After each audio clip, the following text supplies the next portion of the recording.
বর্ষার পর জমিতে প্রথমবার চাষের কাজ শুরু হল। জমি ভালোভাবে প্রস্তুত করার পর এবার শুরু হল ধান বোনার কাজ। খোরশেদ হাতে করে ধানের বীজ নিয়ে জমিতে ছড়িয়ে দিচ্ছে।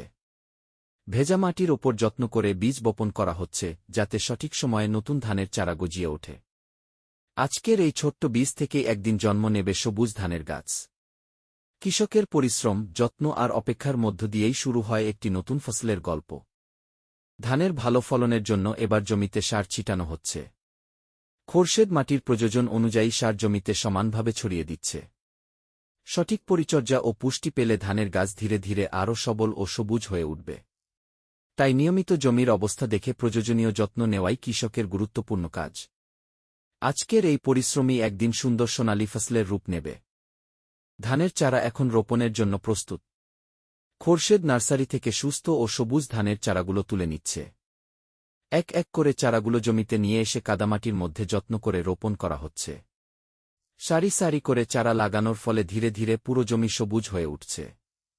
এই ছোট্ট চারাগুলোই একদিন বড় হয়ে শীষ ধরবে, আর সেই শীষ ভরে উঠবে সোনালী ধানে। কৃষকের পরিশ্রম আর যত্নেই শুরু হয় একটি সুন্দর ফসলের গল্প।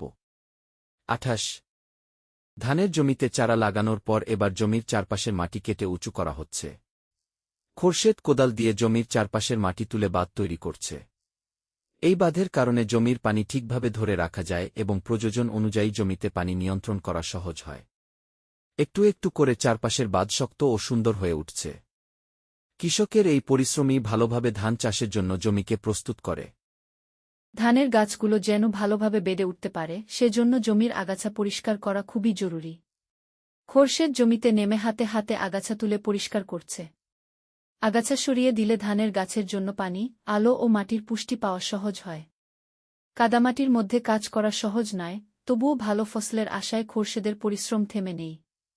এভাবেই নিয়মিত পরিচর্যা আর যত্নে ধানের গাছগুলো ধীরে ধীরে শক্ত হয়ে উঠছে।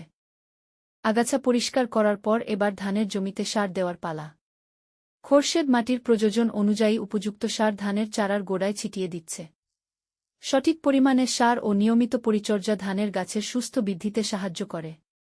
সবুজ ধানের গাছগুলো ধীরে ধীরে আরও শক্ত ও সতেজ হয়ে উঠছে। ভালো ফলনের আশায় খোরশেদের পরিশ্রম আর যত্ন এভাবেই চলতে থাকে। সার দেওয়ার কয়েকদিন পর ধানের গাছ আরও সবুজ ও সতেজ হয়ে উঠেছে। কিন্তু খোরশেদ লক্ষ্য করল, ধানের শীষে এখনও দানা পড়েনি। কোনো পোকামাকড়ের আক্রমণ বা রোগের লক্ষণও দেখা যাচ্ছে না। তাই আপাতত কোনো কীটনাশক বা ওষুধ ব্যবহার না করে নিয়মিত পরিচর্যা ও পর্যবেক্ষণ চালিয়ে যাচ্ছে। সঠিক যত্নের সময়মতো ধানের শীষে দানা আসবে, এই আশাতেই খোরশেদের অপেক্ষা।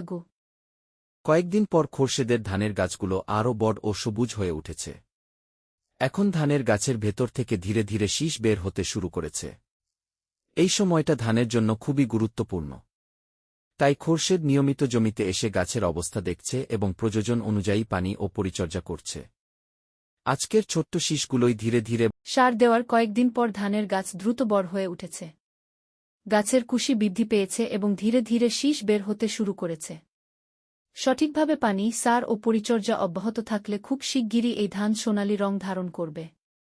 কৃষকের পরিশ্রম এবার সফলতার পথে। খোরশেদ ধানের গাছগুলো মনোযোগ দিয়ে পরীক্ষা করছে। পাতায় কোনো পোকার আক্রমণ বা রোগের লক্ষণ আছে কিনা সেটা খুঁটিয়ে দেখা খুবই জরুরি। সমস্যা শুরুতেই ধরা পড়লে দ্রুত ব্যবস্থা নেওয়া যায়। তাই নিয়মিত পর্যবেক্ষণ আর সঠিক পরিচর্যাই ভালো ফলনের চাবিকাঠি। কয়েকদিন পর ধানের গাছ আরও বড় হয়ে উঠেছে।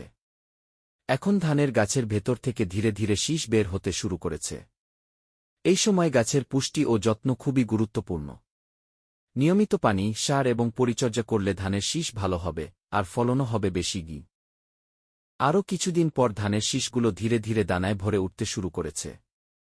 সবুজ শীষের মাঝে এখন দেখা যাচ্ছে ছোট ছোট ধানের দানা।